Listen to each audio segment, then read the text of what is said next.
Welcome back to This Day in Irish History. I'm your host, Raymond Welsh.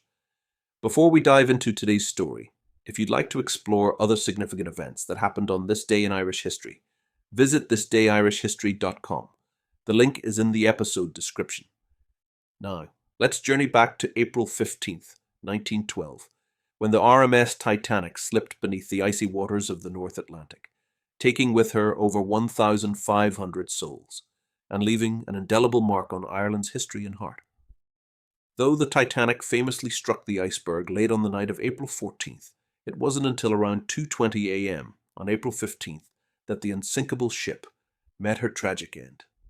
While the disaster is often remembered as a global catastrophe, it has deep and lasting connections to Ireland, beginning with her birthplace, Belfast.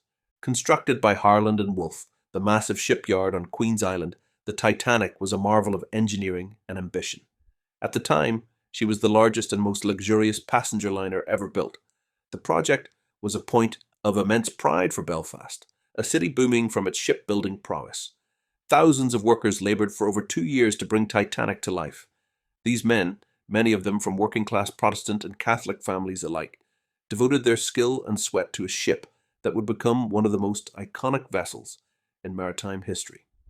On April 2nd, 1912, Titanic departed Belfast for Southampton, marking her final journey through Irish waters. 10 days later, she would lie at the bottom of the sea. But the connection to Ireland goes far beyond the shipyard. Titanic's last port of call was Queenstown, now known as Cobh, in County Cork, on April 11th.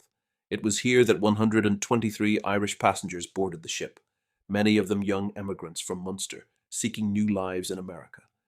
Most travelled in third class, full of hope, leaving behind rural poverty for the promise of opportunity abroad. Among them were families, single men and women, and children, many with dreams as vast as the Atlantic itself. Tragically, the steerage passengers bore the brunt of the disaster. Confusion, language barriers, locked gates, and unequal access to lifeboats meant that many of these Irish passengers never had a real chance at survival. Of the 123 who boarded at Queenstown, only 44 survived. The aftermath of the sinking rippled through Ireland.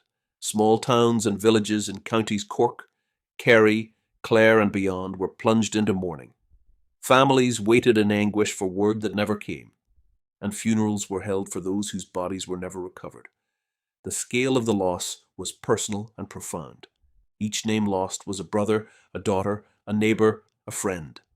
The Titanic disaster also brought uncomfortable truths into the public eye. The rigid class structures aboard the ship, the lack of lifeboats, and the inadequate emergency planning. It prompted reforms in maritime safety, including changes to lifeboat requirements and wireless communications. In Belfast, the pride in Titanic's construction turned to sorrow and introspection.